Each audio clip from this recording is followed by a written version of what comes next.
So I had Robert Kennedy on my show in April of 2020 when we couldn't talk about anything on YouTube. We had to run him on our digital freedom platform. And I walked into that with my MIT education thinking that anything science-based was the right thing to do, AKA vaccines. And Right. Robert, I spent 90 minutes with Robert, and after he explained to me the lack of liability of these major pharmaceutical companies and walked me through the history, and he's an extremely intelligent guy. He Yep. understands history, political history. He's got figures and facts, that come right to the surface whenever he wants them. And at the end of that, he had convinced me and changed my mind almost completely. And I had another interview with him later, but I was always deeply impressed with Robert. Unfortunately, the media completely, called me anti-vaxxer and shut down any type of footprint. And so he really wasn't even known in America, even though I think he had the best-selling book in America for like a year or so in 21 or 22. Now Right. he's coming out. I've seen some of his speeches. I feel like him running for president is the best PR move he's ever done because now people are forced to listen to him. He was on a 2-hour Twitter space with Musk the other night, and I could just feel the room just shutting up and listening to this guy thinking, wow, this is something special. He doesn't sound like any other politician I've ever heard, especially a Democrat, because he's speaking the truth and he understands what's going on. What a concept, right? Right. And you put your finger on it, Brian, because you can go down the list of policy position, RFK, like some, don't like some, or whatever. That's politics, that's fine. But the appeal and the reason for his success so far is he's speaking the truth. Yeah. There's politicians and the media, they're just full of lies. Spin would be putting it kindly. I would say lies. So just the fact that someone's actually, they know what you're talking about, they're speaking the truth. Yeah. That is so refreshing that it draws people to him, even if they don't agree with all of his positions. By the way, the media is now going to have to do a hatchet job on him to keep the Biden, puppet show going. And they'll misrepresent everything he said. He did a big interview the other day, and it might have been the Spaces thing with Elon Musk you're talking about, but I think it might have been some other high-profile publication. But he was asked about the Second Amendment, and he said, you must say the Second. He goes, no. He says, I fully support the Second Amendment. It's been in the Constitution since 1787. But he made it personal. He said, I've grown up in rural areas, most of my life. He lived up near Rhinebeck on the Upper Hudson, but that's a rural area. That's not a big city. And then grew up in Virginia. People have guns. He said it's part of the culture. It had passed down through generations. I understand the meaning of it, et cetera. And as a lawyer and an honest lawyer, he can read the Second Amendment. There are parts of the Constitution you could debate, but the Second Amendment isn't one of them. It's like just plain English. So then I said, what about all these school shootings? He said, yeah, that's really bad. But why aren't we asking the tougher questions? These are pretty much all, 17 to 19-year-old males, and very few women shooters, a couple, but not many. Not people in their 30s and 40s, again, exceptions, but it's predominantly kind of 18 to 21-year-old males. He said, why are we looking at broken homes? Why are we looking at the drugs? Why is it that adolescents and teenagers in America are being swamped with pharmaceuticals, antidepressants, ADHD suppressors, Valium,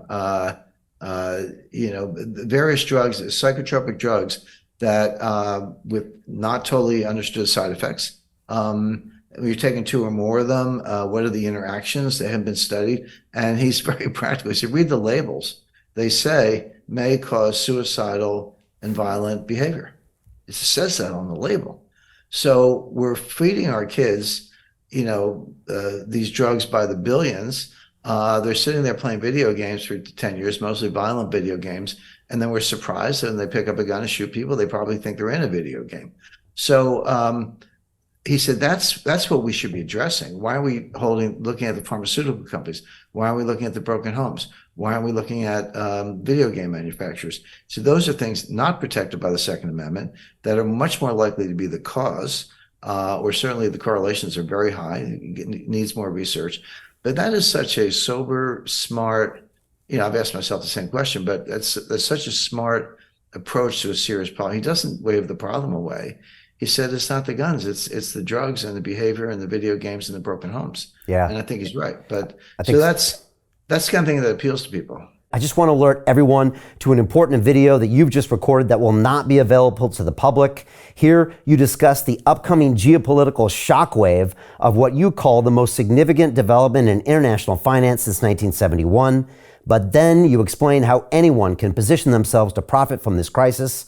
Our viewers can access that video at londonreal.tv/Jim, and I highly recommend that everyone go watch that immediately after our conversation. Yeah, and I think then he links that even back to the Department of Defense and then goes after military-industrial complex. I mean, again, and he has seen into that dark, dark world of all of those institutions. I mean, obviously his uncle, potentially was taken out and by one of those institutions. And so, and then he's not afraid to call these companies out. Whereas every other candidate pretty much is in some way, shape, or form.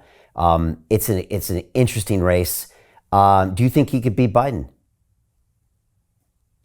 Possibly, yes. It's a long shot. I mean, just to be candid, and I do predictive analytics for a living, Brian, and I predict markets all the time, and that's hard enough. The one thing harder than predicting markets is predicting politics.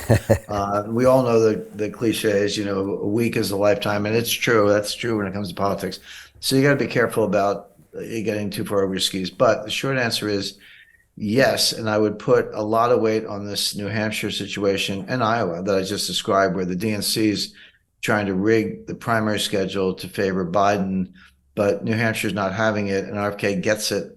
And like I say, if you can't win the New Hampshire primary and not be taken seriously in the next election. And why was South Carolina so important to Biden in 2020, which it was? Well, African Americans. Well, there's a lot of affection for the Kennedy family. I mean, John Kennedy, before he died, was working on the Civil Rights Act. Okay, Johnson passed it, and credit to Johnson for that. But Kennedy was going down that road. Kennedy was talking to Martin Luther King on a regular basis. RFK, RFK Jr.'s father, was, taking the lead in civil rights. We weren't where we needed to be. We hadn't come far enough as a country.